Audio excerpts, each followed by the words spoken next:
Well, it's live history at Wheels Through Time. We've got a great crowd of people that have been waiting quite some time to hear what I had to say.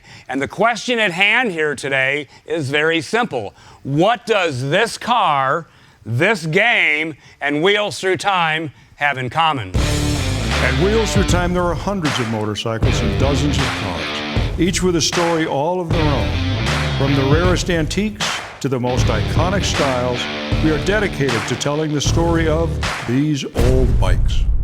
Well, live history is nothing new at Wheels Through Time. It's not uncommon for me to start 20 or 30 bikes a day. You can hear some of the rarest machines in the world run at Wheels Through Time. Well, we decided to take live history to a new lesson, so here we are today. I think it's Monday, and got a great crowd of people, and we're here to talk about how Wheels Through Time shares the story with the world. And today we're going to tell a great story about a man named OTTO KAHN. And I'm going to read a few of my notes about OTTO KAHN, and then I'll kind of break into the story as far as where OTTO KAHN fits into the history of Wheels Through Time Museum. So OTTO KAHN, Otto Hermann KAHN, was born in 1867. He died at a young age in 1934. His father came to America in 1848, and OTTO KAHN was educated in America in a gymnasium from a very young man. He had music in his veins, but that was not what his father chose for him to do. His father chose for him to be a banker of all things. Interestingly, back in the day, I think people traveled to far and wide places differently than we do today. Otto actually went back to London to study banking, I think in around 1907. And in 1919, he bought 443 acres on Long Island. Much of that property in 1919, with the primitive equipment that he had, he raised the dirt on his property over 20 feet so he could build his home that was called the OHEKA Castle. And the OHEKA Castle today is known as the second largest house in America, next to, of course, the Biltmore house in Asheville, North Carolina. During the time he was rebuilding the OHEKA Castle, he became known as the ablest man to reorganize railroads in the world, which made him an extremely rich man. His wealth was known throughout the world. He built a second home in Florida. He built a third home, I believe, in Manhattan, and that building still stands today, as does his Florida home and the OHEKA Castle. The OHEKA Castle has had a very interesting and sordid history, and I think today is used basically as some type of resort or something like that. But OTTO KAHN's vision to become a musician was passed on to his son, and his son became an extraordinary musician. He's very easy to read about. He was talented. They say by the age 12, he could play 17 different instruments. He also had a mind for mechanized machinery, and in 1934, his mind for mechanized machinery brought him to the Grumman Aircraft Company, and he actually became a test pilot for Grumman. He was well known throughout the world, and his mechanical abilities were well known throughout the world. OTTO KAHN himself went on in many mechanical ways. He had a ship built that was actually in later years the speediest ship really on the ocean. It was powered with, I think, 5 automobile engines of just huge size that it was made in Europe. In later years, Germany actually chose the ship of OTTO KAHN to pattern their torpedo ships after. So this family in all their brilliance really did a lot. The son and his musical talent went on to become very successful, but this is where the story comes to Wheels Through Time. The story that follows the story of OTTO KAHN here at Wheels Through Time is right here next to me.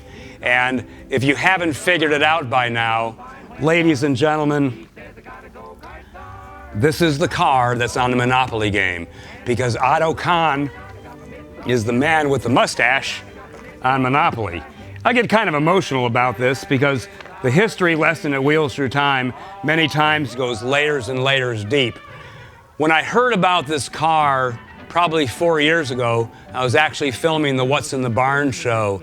And somehow I got a lead on this through another lead. And the fellow that owned the car told me the story that he had inherited this car from his father, who worked at the OHEKA Castle and maintenance and took care of all the upholstery, carpeting, etc.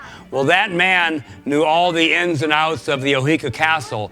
So at some point when the possessions of Otto KAHN were spread to the world, this man bought this car at the auction of the OHEKA Castle.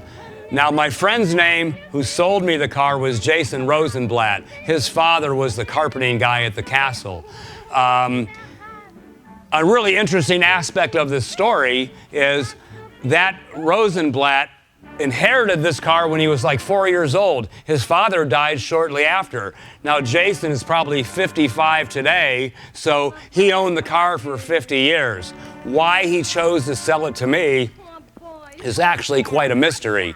But in doing my research about Otto KAHN and the car, I was able to find reference to the car. So it's always nice in being a curator of a museum to actually find tractable history on something that's part of this museum, whether it be a trophy or a piece of this airplane. In this showcases the entire life of the man who built this airplane.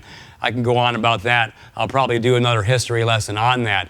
But what I found in doing my research on the car was a story that was written by a musician, and KAHN was quite the entertainer. So it was not uncommon to have massive parties at his home. And then in later years, his son had parties at the home. Well, what I read was a story written by a musician about a party at the OHEKA Castle, and when he entered through the garage, it was filled with, quote, luxurious automobiles and small midget racing cars. And that's my only connection to this car and Otto KAHN, but I totally believe it's true. It took about 3 years probably for Jason to decide to finally sell me the car. It took another year for me to get it from somewhere in California near Lake Tahoe here, and a good friend of mine picked it up, and he shook his head because when you raise the hood on the car, that's the coolest thing in the car. The engine of this car is a Harley-Davidson engine. It's no ordinary Harley-Davidson engine. This is a 1928 Harley-Davidson twin-cam engine. If any of you watched the Harleys and the Davidsons, the development of the twin-cam engine was something that was very important. It was an engine they developed in around 1920 as a factory-built racing engine, and then in 28 and 29, they built about 2,000 of what's called the JDH, and they put that in a road model. There's actually probably a half a dozen JDHs here at Wheels Through Time, including that one. It looks kind of ratty, but that's a JDH. The JDH is easily identified by the cam cover, the side cover. The side cover, which is kind of shaped like a kidney, you can see it there, and you can see it there, is quite distinctive. I might put it this way. People that know old motorcycles and know the history of Harley-Davidson, when they see a two-cam, they're beside themselves. These bikes are so extremely rare. Engines themselves are likely worth, well, about as much as a car, a new, inexpensive car. So with that conversation, exact conversation with Jason, he sold me the car for about the price of a small car. And I was very proud to get it back here. Now, when my friend dropped off the car, he kind of shook his head because the entire car, the engine and the entire drivetrain and all the wheels, it was frozen solid in time. The car had sat for, 70 years probably, idle, doing nothing. And over that period of time, I assume it had some poor storage. If you've ever seen a chain that had rusted solid, they don't move very well. So this is where the story gets really fun. And in just a little while, I'm going to start the car for you. Okay? It does run. I hope I'm going to start the car for you. But let me tell you what I took to get the Otto car running.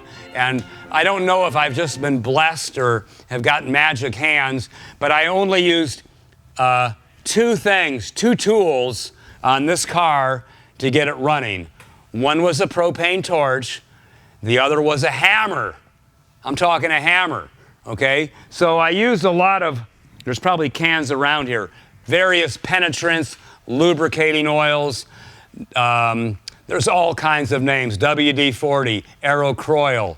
I'm sure you all know and have used rust breakers. So for about 3 months, I sprayed this car down.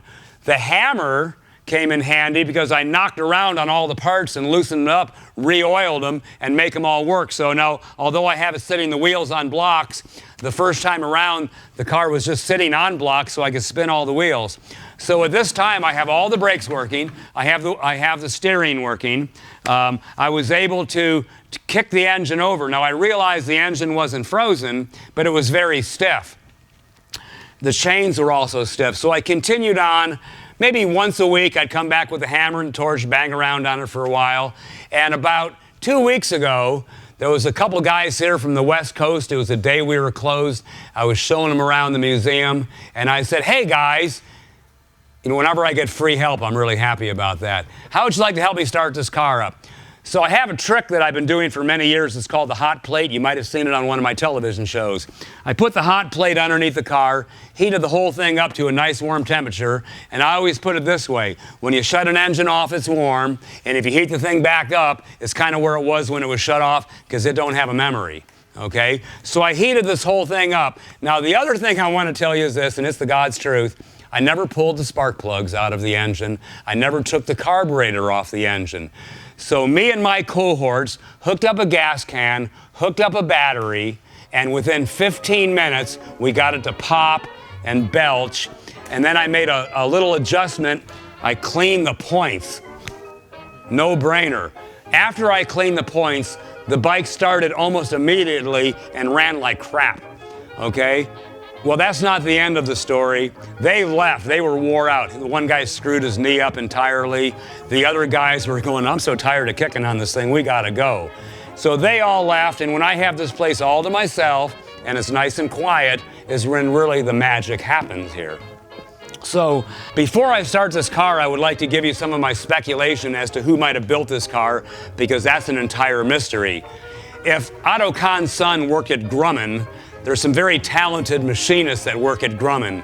It is most likely, in doing my research, either OTTO KAHN found the most sophisticated coach or car builder that he could to have this car built, or the son, through his connections at Grumman, decided in his passion for airplane, I'm going to take a hot Harley-Davidson engine, I'm going to build a cool little car, and I'm going to make something that nobody else has. Now, the game Monopoly, ironically, while we're kind of on the subject of the car and who built it, the game of Monopoly, there is a little speculation. There was a similar game made in 1902, but the man with the mustache, Monopoly, came out in 1934, and all of the icons were part of the first Monopoly game. So who invented the Monopoly game, how they connected OTTO KAHN. If this truly is the little car that we see on Monopoly, it sure looks like it. I think you have to see an immense resemblance to this car. I think that it is likely that there is some influence right here at Wheels Through Time as to the connection between OTTO KAHN, this car, the game of Monopoly. So with that being said, I've done today, what I've done is I've got the battery ready to hook up. I've got my fuel line ready to go, and if all goes well, I think the car is going to start on the 4th or the 5th kick. So I'm going to do one last little carburetor adjustment. I'm going to spray a little juice in the carburetor. I'm going to kick it 3 times on choke. Then I'm going to connect the hot wire, and then we're going to hope this car starts, and you'll be able to see living history at Wheels Through Time. Here we go. Okay, so high speed adjustment, 1/2, 1, 1.5. Low speed adjustment, 1/2, 1, 1.5, 2. The reason I'm redoing this is I took this carburetor off this car to put on another motorcycle because it was a two-cam motorcycle, and you'll have to go to Dale's channel to see the rest of that story. So, what we got going is the choke. I need some assistance from the little girl right here. That would be you. Over on this side. This is my granddaughter, Brooke. No, you stay right over there. Oh, wait, come here and give me a hug. I love you. Okay, so what my granddaughter, Brooke, is gonna do when I tell her, you see that little clip down there, that piece of wire right there with a clip? Now it's called an alligator clip. There's not an alligator on there. So what you do is you go like this, see? You see that? Okay, when I tell you to, you see that little piece of metal sticking out of that battery? You clip it on there like that when I tell you to, okay? It's great to have nice help. Okay, so we've got the gas on, we've got the choke on. And we're gonna go 1, 2, 3. I'm gonna give it 1 for good measure. 4. Hook the clip up, sweetie. We hooked up? Perfect.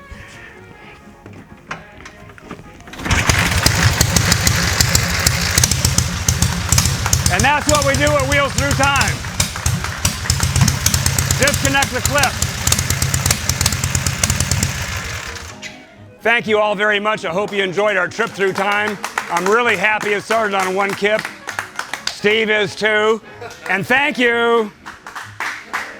Here, stand right up here. Oh! How about a round of applause for our battery girl? Thank you, everybody. Don't mind me if I rave, sweet angel child. I simply can't behave. You drive me wild. I'm wild, oh, crazy people. Crazy people like me go crazy over people like you.